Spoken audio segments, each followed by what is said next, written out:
Indah, engkau indah, indah dipandang.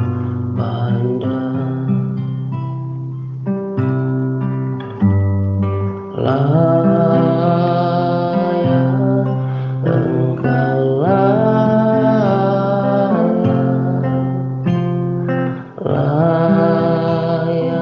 disembah.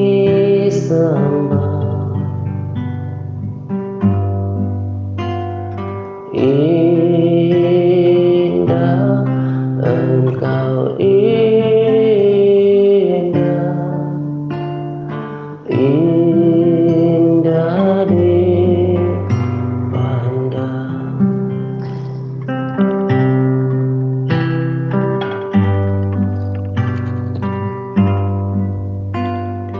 Layak engkau layak disembah. Indah, engkau indah, indah dipandang. Tak ku puji dan sembah di atas segalanya ada. Ku puji namamu, oh Yesusku.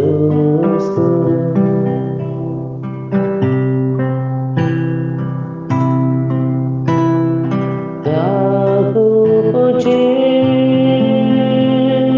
dan sembah di atas segalanya ada. Ku puji namamu, oh Yesusku.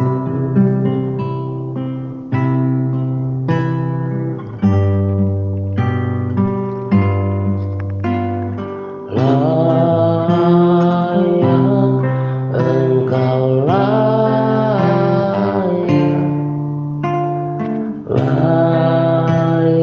disembah.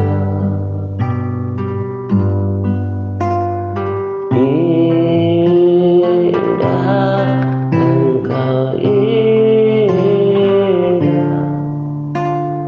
indah dipandang.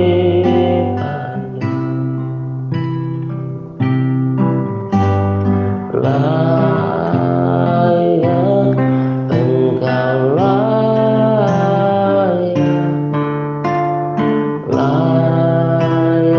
disembah. Indah, engkau indah, indah dipandang.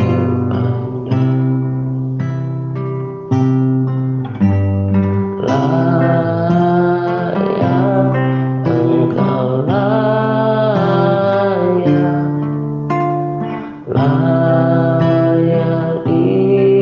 disembah. Indah, engkau indah, indah dipandang. Kau ku puji dan sembah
Shalom semuanya, selamat pagi dan salam damai sejahtera untuk kita sekalian.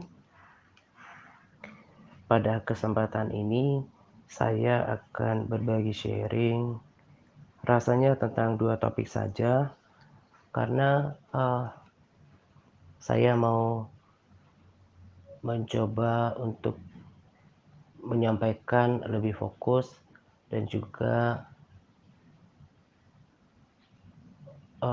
berharap setiap sahabat atau saudara yang mendengarkannya kemudian bisa memaknai, memahami, dan menangkap pesannya lebih utuh, lebih maksimal karena uh,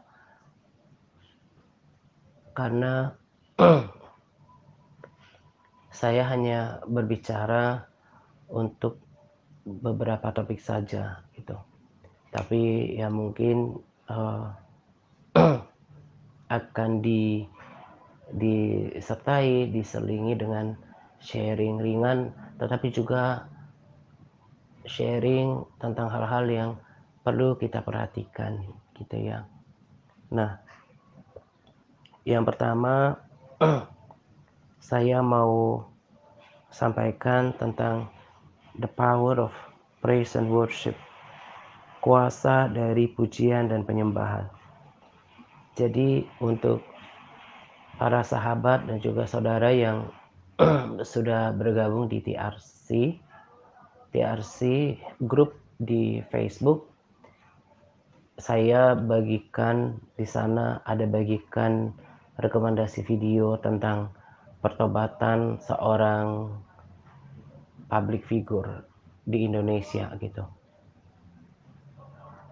Dan saya tertarik untuk membagikan rekomendasi video tersebut bukan karena siapa dia, tetapi karena ada sebuah pesan yang hendak saya sampaikan melalui kesaksian orang tersebut gitu, yaitu tentang the power of praise and worship.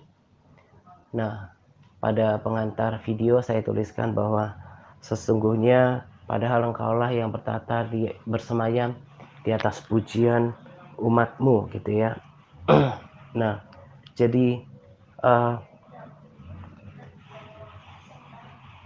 pujian dan penyembahan itu menjadi sangat berkuasa karena hadirat Allah ada di sana.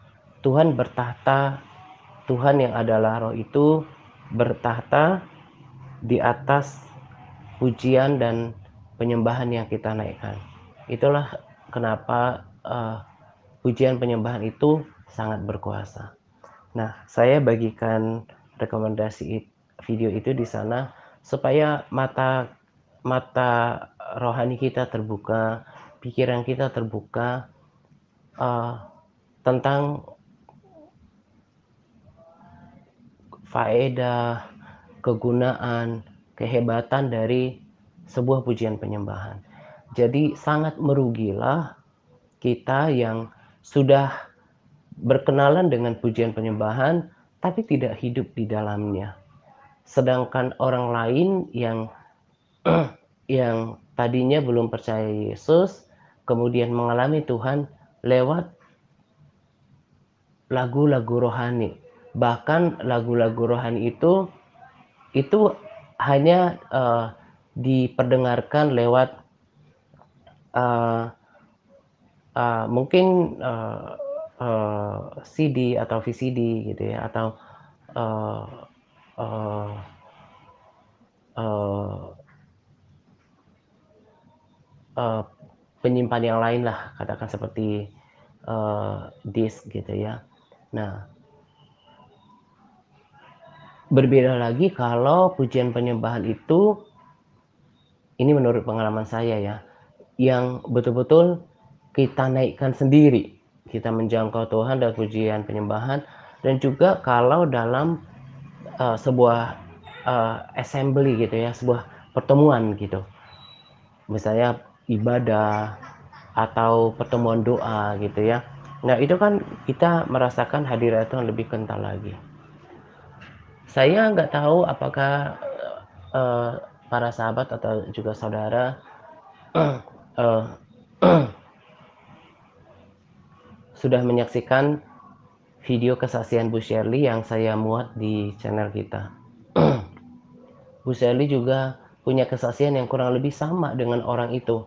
Dan sebelum saya bagikan rekomendasi video itu, saya sudah dengarkan rekaman kesaksian Bu Shirley yang menyaksikan tentang the power of praise and worship, kuasa dari pujian penyembahan.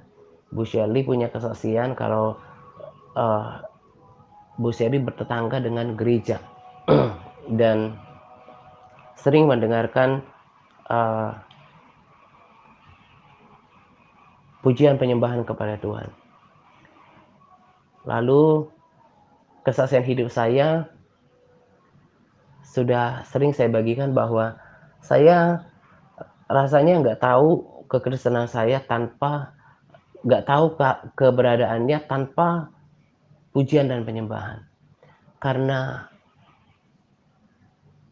hadirat Tuhan itu bisa bisa nyata, bisa kita tarik, kita bangun tahtanya Tuhan dengan pujian itu.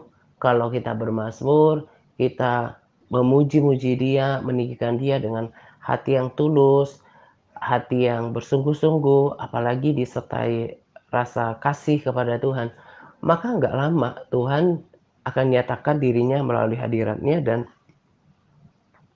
kita rasakan Tuhan. Kalau Tuhan datang, nggak mungkin dengan tangan hampa. Kalau uh, uh, saya ingat ketika saya zaman ketika tinggal di kampung, masih kecil, saya uh, punya pengalaman kalau ada keluarga yang datang, entah itu saudara atau keluarga besar lainnya yang datang berkunjung ke rumah kami dan mereka tinggal di perkotaan, biasanya mereka kasih anak-anak itu uang jajan gitu. Nah, uh, rasanya seperti presiden kita aja ya yang sekarang kalau bepergian itu suka uh, memberikan buah tangan kepada uh, rakyatnya gitu ya, yang betul-betul memerlukan. Apalagi Tuhan yang besar, kalau Dia datang lewat hadiratnya ketika kita memuji menyembah Dia, maka kita akan uh, Dia akan memenuhi apa yang menjadi keperluan kita. Uh, Dia akan memberkati kita dengan apa yang kita butuhkan, entah itu kekuatan baru, semangat baru, uh, ketenangan, kedamaian, sukacita, jalan keluar, kesembuhan, ada banyak hal yang bahkan nggak bisa disebutkan. Nah, jadi kenapa kemudian uh, seseorang dalam mengikut Tuhan tidak uh, tidak memiliki semangat, kekuatan, terobosan di dalam kehidupannya, itu saya sangat percaya salah satu dari faktor penyebabnya adalah dia nggak hidup dalam pujian penyembahan. Daniel hidup dalam pujian penyembahan. Daud hidup dalam pujian penyembahan. Nanti saya akan muat ayatnya di dalam Capas seperti Daud yang 7 kali dalam sehari ia memuji-muji Tuhan dan hukum-hukumnya yang adil. Dan kita lihat akhir hidup Daud seperti apa, dia mati dalam putih rambutnya, yang kalau dalam perjanjian lama yang saya dengarkan itu menunjukkan sebuah kehidupan yang berbahagia dan diberkati Tuhan. Lalu kita juga harus mengerti bahwa uh, Tuhan itu punya hati dan perasaan juga. Siapa sih di antara kita yang nggak suka dipuji, gitu ya? Kemarin Bu Rani uh, uh, uh, ekspresikan perasaan dan pengalamannya ketika mendengarkan rekaman pujian penyembahan. Dan itu bukan pertama kali Bu Rani mengungkapkan rasa terberkatinya oleh hadirat Tuhan gitu ya. Dan juga beberapa sahabat yang lain dan beberapa orang di waktu yang lalu. Tergantung kemudian setiap orang merespons pujian itu dengan cara bagaimana.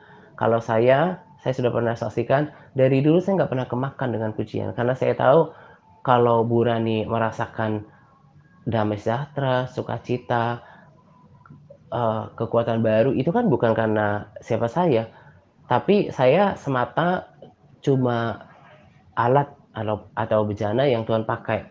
Semuanya yang bekerja di sana adalah hadirat Tuhan, urapan Tuhan, kuasa Roh Kudus gitu ya. Jadi yang saya mau katakan adalah ketika orang memuji kita, tadi saya katakan tergantung kemudian orang meresponnya seperti apa. Apakah menjadi memegahkan diri, menyombongkan diri, atau merasa dia yang layak menerima pujian. Kalau saya dari dulu, saya yakin 100% saya nggak pernah kemakan dengan pujian. Saya hanya jadikan itu sebagai motivasi. Lalu kemudian saya mengingatkan diri saya bahwa bagaimana saya ini harus menjaga hidup, uh, bahwa ternyata melalui hidup saya, melalui suara yang hanya biasa aja dan kata-kata lewat sharing ternyata memberkati banyak orang. Jadi saya harus ingatkan diri saya untuk hidup jujur, hidup lurus, takut akan Tuhan dan terus mau diproses oleh Tuhan. Lalu kemudian juga saya bersyukur untuk semuanya gitu. Nah, tapi yang saya mau katakan adalah agak agak rasanya langka gitu ya. Ketemu orang ketika dipuji kemudian dia cemberut atau malah marah gitu ya. Kecuali memang kalau dia memiliki kelainan jiwa. Dipuji kemudian dia salah menanggap, uh, salah menangkap, akhirnya kemudian dia bisa memiliki respons yang salah. Tapi pada dasarnya kalau kita dipuji, tadi saya katakan ada yang menjadi senang, ada yang merasa tersanjung, ada yang menjadikan motivasi, ada yang menjadikannya sebagai membangkitkan rasa syukur gitu. Nah, artinya bahwa ketika kita menerima pujian, termasuk Tuhan yang juga punya hati dan perasaan, juga men me mendapatkan respons yang positif kan. Nah, Tuhan nggak gila pujian, tapi memang Tuhan itu layak dipuji. Nah, jadi kalau kita puji-puji Dia dengan segenap hati kita, uh, dengan segenap jiwa kita, akal budi dan kekuatan kita, maka Tuhan disenangkan. Kalau sudah kalau hati Tuhan sudah disenangkan ya kita nggak bisa prediksi apa yang Tuhan akan berikan kepada kita, gitu. Nah, jadi yang saya mau katakan pada uh, SSP bagian pertama ini adalah hiduplah dalam pujian penyembahan. Di Mazmur 147 ayat 1 berkata, layaklah memuji-muji Tuhan itu. Jadi memuji Tuhan itu adalah sesuatu yang pantas, sesuatu yang pantas untuk dilakukan. Aku mau memuji-muji Engkau. 7 kali dalam sehari aku memuji-muji Engkau. Yang terus lalu Mazmur 84 ayat 5, berbahagialah orang-orang yang diam di rumahmu, yang memuji-muji engkau. Berbahagialah manusia yang kekuatannya di dalam engkau, yang berhasrat mengadakan ziarah. Ini kan satu rangkaian, suka memuji Tuhan, yang menjadikan Tuhan sumber kekuatan, suka mengadakan ziarah. Ini rema ya, kalau ziarah itu kan orang seperti bernapak tilas ya, mengenang kebaikan Tuhan. Tapi bisa juga diartikan dan rasanya nggak bertentangan gitu ya. Kalau berziarah itu kan biasanya membawa sesuatu gitu ya, seperti persembahan, entah bunga gitu. Uh, Artinya persembahan gitu, ataupun mengingat hal-hal yang Tuhan pernah lakukan. Maka di ayat 7 dikatakan, apabila melintasi lembah Baka, mereka membuatnya menjadi tempat yang bermata air. Bahkan hujan pada awal-awal musim menyelubunginya dengan berkat. Mereka berjalan makin lama, makin kuat, hendak menghadap Allah di Sion. Bukankah kita ini, bukankah kita ini uh, uh, sedang menuju perjalanan kita ke Sion kita.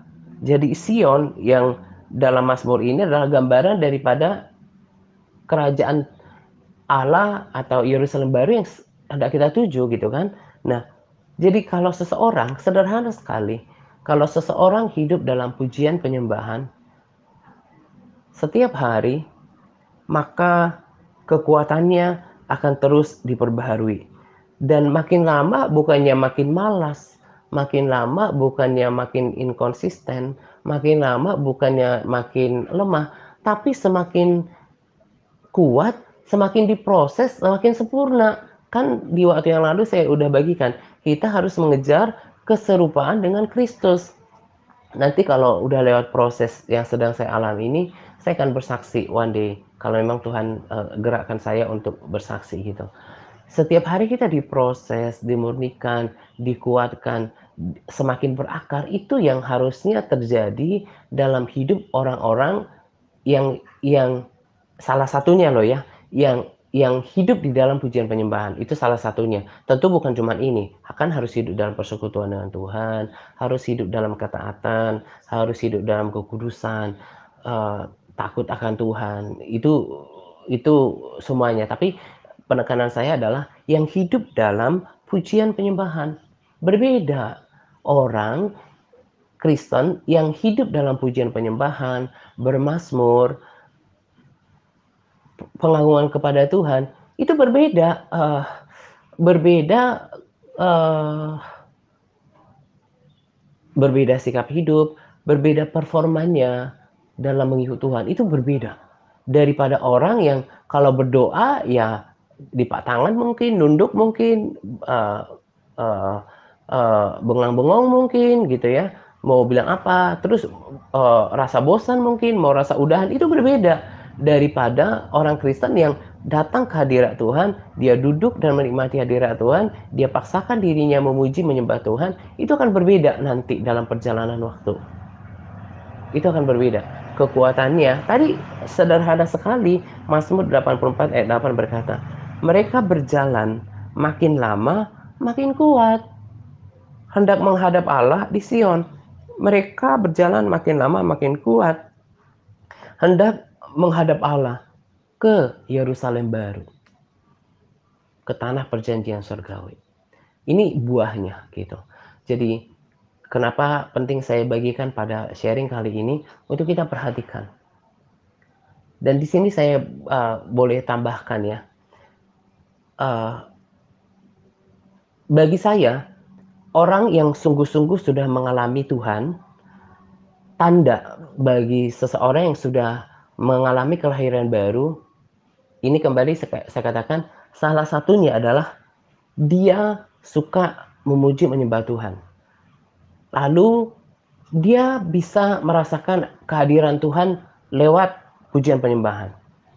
Saya nggak tahu sahabat lama masih ingat kesaksian saya sekitar 20 tahunan yang lalu ketika saya dalam pemuritan di kota ini, di kota Jambi, saya dalam keadaan tertidur gitu. Tapi saya mendengarkan suara orang memuji menyembah Tuhan. Saya nggak tahu itu di mana, karena ketika dulu juga kami tinggal di ruko di lantai 2, kami sewa lantai 2-nya tempat dokter gigi berpraktek gitu. Jadi akhirnya kami dapat kontrak ringan gitu. Sama kayak keadaan saya sekarang di Jambi. Eh, Ruko yang bawah di kontrak orang jadi counter, saya di lantai 2-nya gitu ya. Jadi eh, murah bayarnya ketika itu juga 20 tahun yang lalu seperti itu. Saya nggak tahu kan, karena di daerah Ruko jauh dari pemukiman, jadi kurang bisa mem menduga-duga dari mana asal suara. Tapi saya saya tahu bila saya saat itu sedang tertidur dan nggak ingat apa-apa. Tapi ketika saya dengarkan pujian penyembahan itu, roh saya bangkit dan akhirnya karena pujian penyembahan itu, roh saya duk duk duk duk duk terbangun gitu ya. Uh, Roh saya menyala. Akhirnya saya terbangun. Saya rasakan hadirat Tuhan yang luar biasa. Dan kalau kayak gitu jantung saya berdebar kencang gitu, tapi bukan berdebar-debar ketakutan ya, tapi dek, dek, dek, rasakan kehadirat Tuhan. Dan hari Senin rasanya ya, kalau saya nggak lupa, hari Senin pagi uh, saya agak jarang sih bangun setengah 6 gitu, karena jadwal doa saya itu kan jam 2, kebanyakan jam 2 atau saya molor dikit 30 menit setengah 2 gitu ya, sampai jam jam 4 atau jam 4 lewat gitu. Nah, jadi habis doa saya kan langsung uh, berangkat tidur lagi. Nah, itu baru bangun paling cepat 7.30 lah gitu, atau jam 7.30 rata-rata begitu, atau jam jam 8. Nah, jadi di seberang ruko tempat saya tinggal itu adalah sekretariat gereja. Nah, si Mbak ini biasanya bersih-bersih gereja itu pagi gitu. Pagi jam jam uh, jam setengah 6 lah gitu. Jadi saya masih posisi tidur gitu. Nah, tapi Mbak ini nyanyi gitu ya. Nyanyi hanya dekat kasihmu Bapa, jiwaku pun tentram. Engkau menerimaku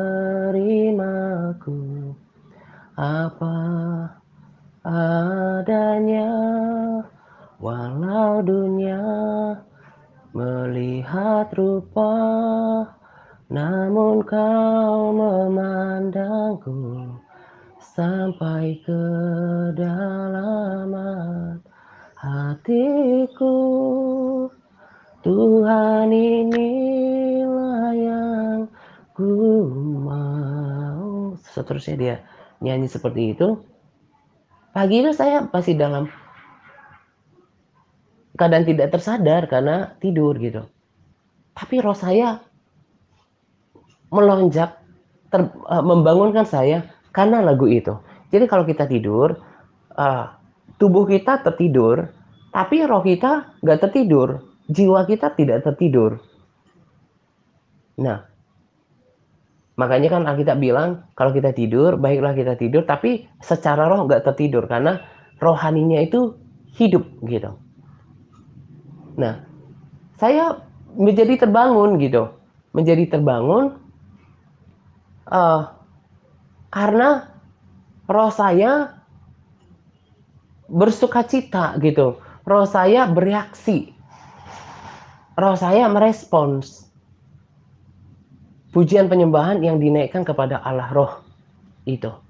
Nah, jadi makanya saya katakan tadi, bagi saya ini bisa dibantah, tapi bagi saya dan saya sangat yakin, salah satu tanda orang yang sudah mengalami Tuhan dalam hidupnya, mengalami kelahiran baru, itu pasti bisa merasakan hadirat Tuhan lewat pujian penyembahan yang memberkati, lewat pujian penyembahan yang diurapi, lewat media apapun. Entah itu di YouTube, entah itu di uh, rekaman seperti kita, terlebih dalam ibadah gitu. Bagi saya ini tandanya. Tetapi kalau seseorang mendengarkan pujian penyembahan yang penuh urapan gitu ya, penuh hadirat Tuhan, terlebih yang sangat memprihatinkan ketika di gereja sudah ada musik yang mengiringi full band gitu, uh, puji, uh, uh, worship worship leadernya sudah masuk dalam hadirat Tuhan dan kehadirat Tuhan juga udah kental terasa. Tapi orang ini nggak merespons apa-apa, bahkan cuma lipat tangan mungkin, atau berdiri saja mungkin, atau bahkan buka mata gitu ya, sibuk dengan dunia sendiri. Bagi saya, ini belum mengalami Tuhan dan belum lahir baru. Nah, kenapa juga tentang hal ini saya tambahkan di sini? Karena perlu untuk kita mengenali diri kita sendiri. Jangan-jangan kita sebetulnya belum mengalami Tuhan secara pribadi. Belum mengalami kelahiran baru. Nah, itu penting. Karena karena supaya kita merasakan Tuhan lewat dua pujian penyembahan, kemudian juga kita semakin lama semakin mengalami Tuhan lebih dalam, semakin mengerti Tuhan. Lalu orang yang sudah peka dalam rohnya tentang Tuhan, dia akan peka terhadap suara Roh Kudus, teguran Roh Kudus. Sekalipun tidak audible. Tapi orang yang yang sebaliknya, orang yang belum mengalami kehadiran Tuhan, belum mengalami kelahiran baru, dia akan akan sensitivitasnya itu tumpul gitu. Nggak memiliki kepekaan terhadap hati Tuhan, terhadap suara Roh Kudus, karena manusia rohnya masih mati gitu. Nah, yuk cek kita punya kerohanian gitu. Apakah sudah mengalami kelahiran baru? Mengalami Tuhan nggak lewat pujian penyembahan yang dibagikan di sini, atau yang didengarkan di YouTube, atau ketika beribadah? Kalau nggak, itu sangat sangat sangat memprihatinkan. Perlu harus mengalami kelahiran baru, sungguh-sungguh bertobat, lalu kemudian minta ampun atas segala dosa-dosa kita pribadi, lalu mulai berkomitmen untuk hidup dalam kebenaran. Dan di waktu yang lalu saya katakan bahwa ini keyakinan saya juga. Bagi saya, orang Kristen yang lahir baru itu ya seperti itu. Orang Kristen yang namanya tercatat dalam kitab kehidupan itu ya seperti itu. Yang sudah punya persekutuan dengan Tuhan, mengalami Tuhan, lalu sudah lahir baru gitu. Yuk kita cek gitu. Karena uh, uh, dampak lanjutan daripada seorang yang sudah dilahirkan baru adalah dia mudah dibentuk, nggak mengeraskan hati, entah apapun itu alasannya, entah namanya mengeraskan hati, atau sombong, atau egois, atau dablek, atau apapun istilahnya. Itu yang membuat adalah karena kita nggak bisa merasakan isi hati dan pikiran Tuhan. Kita masih hidup dalam kedagingan. Nah, jadi orang yang belum mengalami kelahiran baru, orang yang belum bisa mengalami Tuhan, itu susah diubahkan. Itu sangat, bahkan saya bilang rasanya sesuatu yang impossible untuk orang ini berubah. Tapi kalau seseorang yang seburuk apapun di masa lalu, bahkan ketika dia ikut Tuhan masih uh, uh, pernah terjatuh dalam dosa, dia akan memiliki kepekaan untuk menerima didikan, nasihat, teguran, terlebih dia bisa memiliki rasa bersalah ketika dia buat dosa dan segera bangkit gitu ya. Nah, berbeda dengan orang yang belum mengalami Tuhan, belum mengalami kelahiran baru. Dia merasa biasa aja kalau buat dosa gitu. Innocent, nggak merasa bersalah gitu. Nah, itu sangat berbahaya kan? Sangat berbahaya.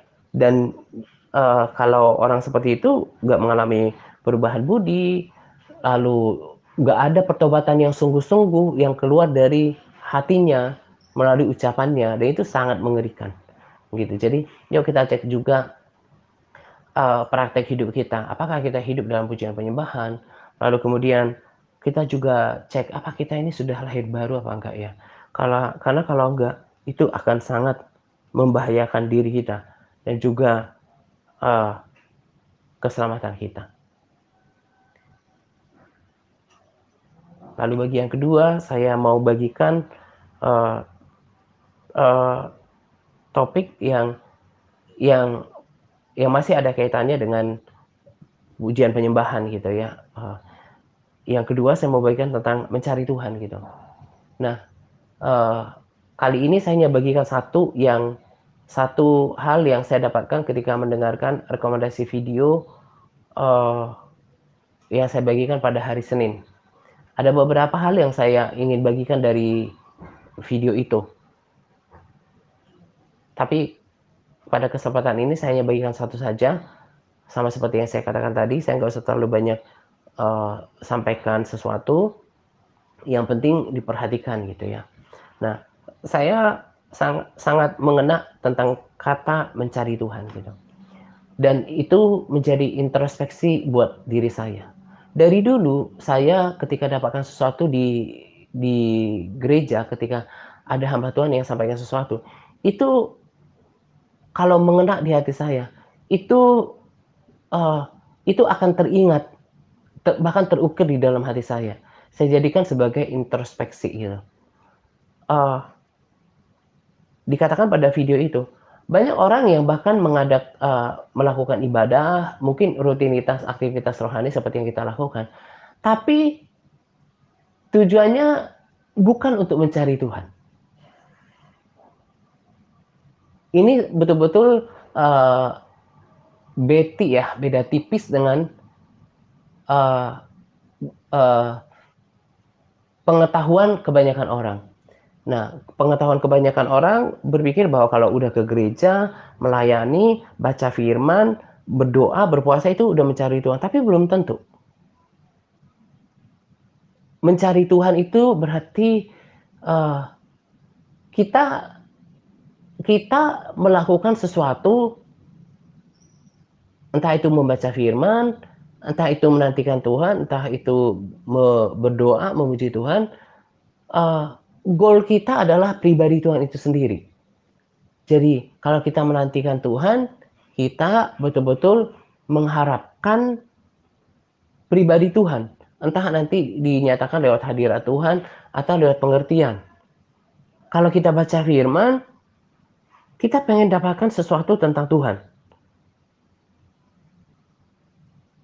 Kita mau membaca itu bukan kita mau lakukan kewajiban kita harus baca firman saat ini, tapi ada niat di dalam hati, ada motivasi yang memang saya sederhanakan aja bahasanya ya.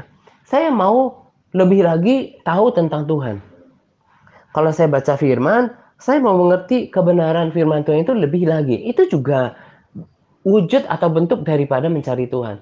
Jadi nggak asal baca gitu. Kalau saya mau renungkan Tuhan, berarti saya mau memahami, mengerti, dan mengalami Tuhan lebih lagi lewat perenungan firman. Sehingga saya menjadi lebih beriman, lebih dibangkitkan imannya tentang Tuhan itu sendiri. Demikian juga ketika berdoa gitu. Sangat disayangkan ketika seseorang berdoa cuma rutinitas atau kewajiban.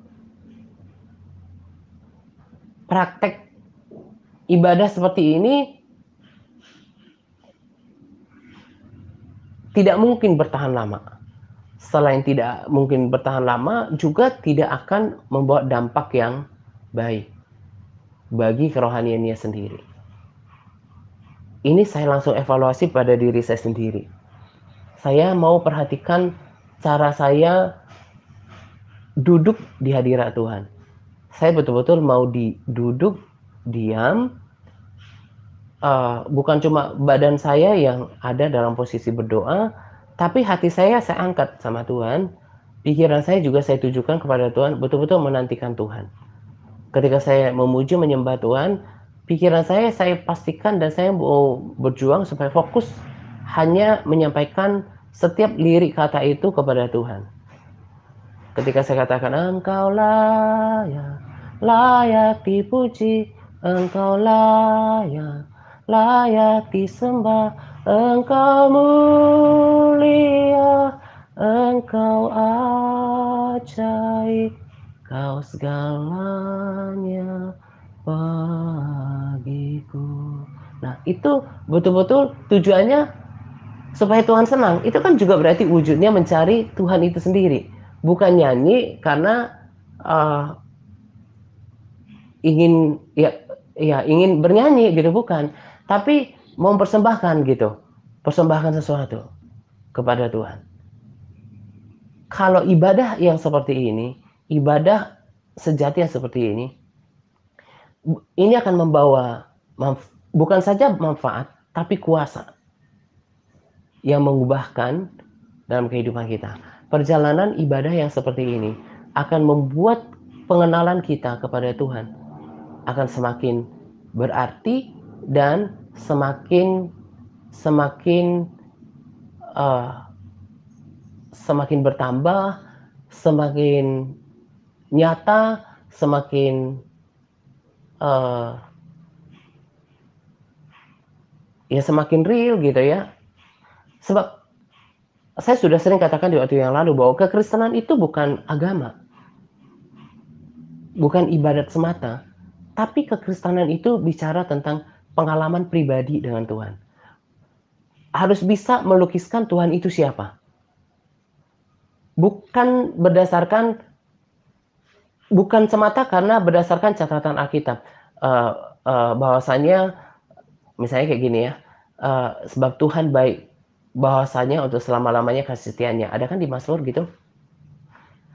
Bukan cuma pengakuan karena catatan firman, tapi harus kalau ditanya siapa Tuhan bagimu, coba describe, uh, gambarkan siapa Tuhan itu. Maka akan dikatakan dengan mungkin mata yang berbinar-binar atau dengan uh, uh, passion gitu ya untuk akui bahwa Tuhan itu baik. Dia mengampuni aku banyak kali. Tuhan itu sangat mengasihi aku. Karena banyak hal yang saya lakukan di waktu yang lalu dan Tuhan berikan kesempatan aku untuk berubah. Tuhan mau jiwa saya itu diselamatkan gitu. Nah, dia punya gambaran, lukisan kata-kata sendiri kepada Tuhan berdasarkan pengalaman pribadinya, berdasarkan pengetahuan yang lahir dari pengalaman. Jadi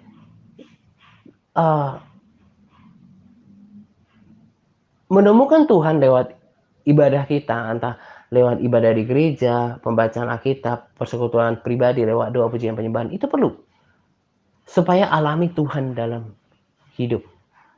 Orang yang sudah mengalami Tuhan, udah menemukan Tuhan, itu nggak susah dibentuk, nggak susah untuk taat. Saya bersyukur semakin hari Tuhan sempurnakan saya dalam banyak hal. Salah satunya dalam pengajaran gitu ya. Saya terinspirasi dengan untuk saat ini sih ada 2 hamba Tuhan ya yang sangat menginspirasi saya dalam pelayanan, yaitu hamba Tuhan yang biasa saya bagikan videonya, ya saya kasih aja inisial namanya PSS ya. Lalu kemudian hamba Tuhan yang juga saya bagikan videonya di akun-akun pribadi saya, Pak ES gitu ya. Uh, uh, uh, Tokoh ini bukan mempengaruhi ya, menjadi inspirasi dalam melayani. Tadi saya katakan masih erat hubungannya dengan kalau udah mengalami Tuhan ya. Dulu para sahabat setia saya tahu saya ketika saya baru melayani.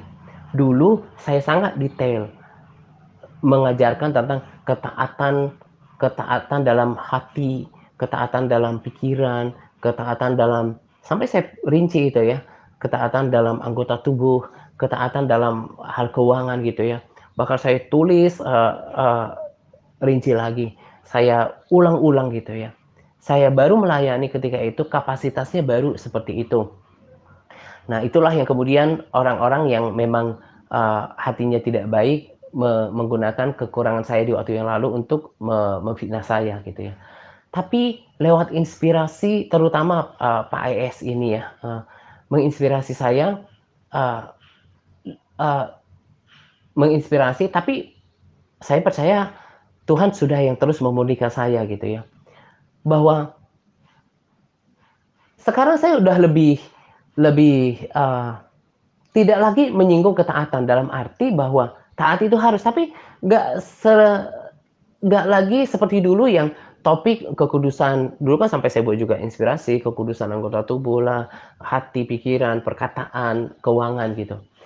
Tapi saya sekarang lebih pada menyerupai uh, cara para inspirator ini. Saya berpikir gini, kalau seseorang sudah diubahkan, ini yang terbaru juga ada khotbah beliau.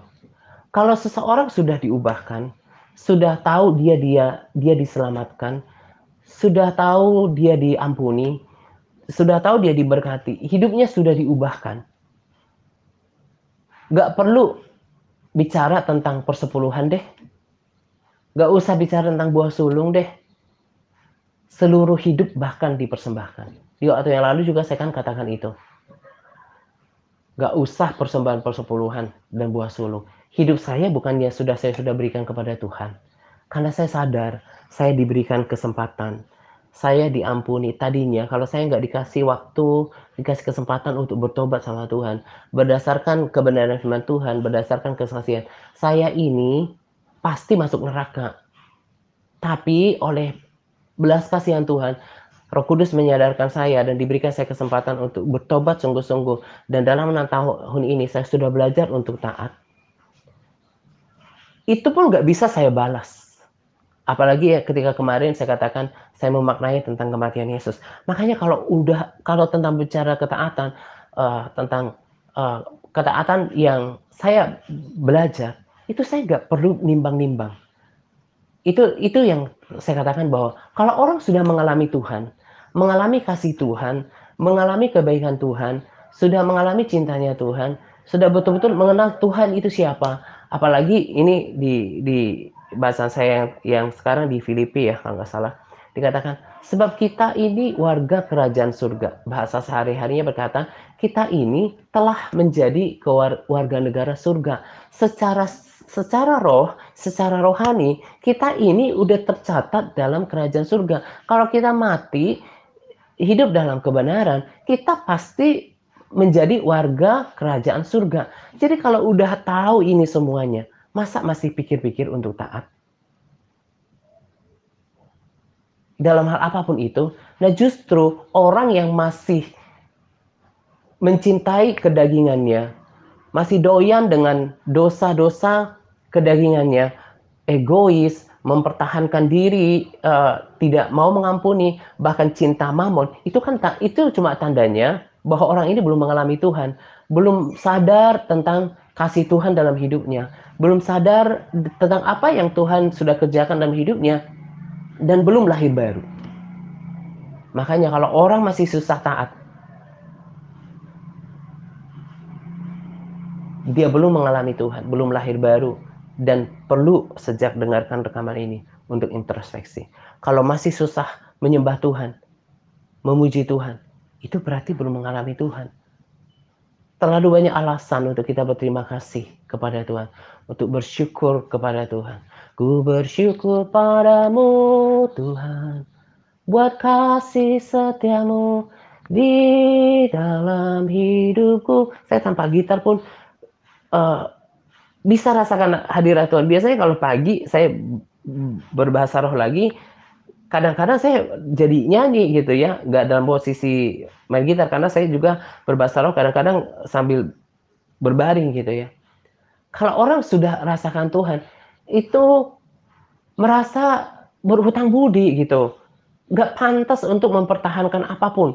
Kecintaan terhadap kedagingan, ego, harga diri, bahkan kepemilikan atas apapun. Makanya kalau mau melihat kekristenan sejati itu, dilihat dari prakteknya, bukan cuma, eee eee eee eee, sikap beribadahnya gitu ya. Kelihatannya beribadah, sukalah rohani, tapi prakteknya nggak diikuti, itu namanya penipuan. Penipu tidak akan pernah mendapat bagian dalam kerajaan surga, dan ini ada kaitannya dengan ketemu Tuhan. Nah, maka pada bagian kedua ini saya mau, ingatkan kita, perbaiki cara kita melakukan semuanya. Membaca firman, apakah mau mencari kebenaran, atau mau menghabiskan satu pasal setiap hari tanpa ada kehendak atau niat untuk mengerti firman Tuhan. Ketika kita memuji Tuhan, kita sungguh-sungguh katakan dari hati kita nggak untuk Tuhan. Ketika kita berdiam, kita betul-betul harapkan Tuhan apa tidak. Karena, eee God's Seeker, atau dulu ada pernah buku saya baca, God's Hunter, pemburu Tuhan. Pencari Tuhan itu jarang, dan saya jadikan itu introspeksi bagi diri saya sendiri, supaya saya jangan asal melakukan ibadah saya. Perkataan itu men me ter ter mengena di hati saya, itu bukan kata-kata firman, tapi itu perkataan hikmat yang betul-betul, eee, menegur gitu ya, untuk diri saya. Dan saya tanpa bermaksud merendahkan para sahabat di sini dan juga saudara. Saya masih yakin lebih banyak di antara kita baca ya tanpa mengharapkan sesuatu daripada Tuhan. Memuji Tuhan masih dengan sikap yang belum layak gitu. Yuk kita perbaiki sampai jadi dalam dalam part kita itu tujuannya mencari Tuhan. Mencari Tuhan. Kalau udah ketemu Tuhan, tadi saya katakan, nggak usah tanya tentang ketaatan. Orang yang udah mengalami Tuhan, nggak bakalan berat untuk menaati Tuhan. Nggak bakalan berat untuk berubah. Sederhananya, orang kalau masih sukar untuk berubah, masih tersinggungan, masih sakit hati, masih cinta dengan kedagingan, masih cinta mamon, itu tandanya belum mengalami Tuhan. Susah. Karena dia masih dikuasai oleh daging. Nah, kiranya apa yang saya bagikan pada sharing ini menjadi menjadi, cerminan dan juga introspeksi bagi diri kita sendiri, supaya kita hidup dalam pujian penyembahan dan juga memperbaiki cara kita mencari Tuhan. Orang yang hidup dalam pujian penyembahan tadi, hidup dalam pujian penyembahan yang sehat, makin lama makin kuat. Orang yang sudah bertemu dengan Tuhan, hidupnya pasti diubahkan, karakternya pasti diubahkan. Dan kalau orang sudah ketemu Tuhan di dalam hadiratnya, nggak akan berhenti. Bukan cuma nggak malas, nggak lemah gitu, nggak bakalan berhenti untuk mencari Tuhan. Dan orang yang sudah mengalami Tuhan juga akan peka terhadap dosa, peka terhadap teguran Roh Kudus. Nggak hidup dalam kedagingan dan ego gitu ya. Ini saja yang saya mau bagikan pada kesempatan ini. Selamat menjelang doa pagi untuk kita sekalian. Semangat berpuasa kepada para sahabat yang terus bersemangat dalam berpuasa. Semangat par. Tuhan Yesus memberkati kita senantiasa. Amin. Aku puji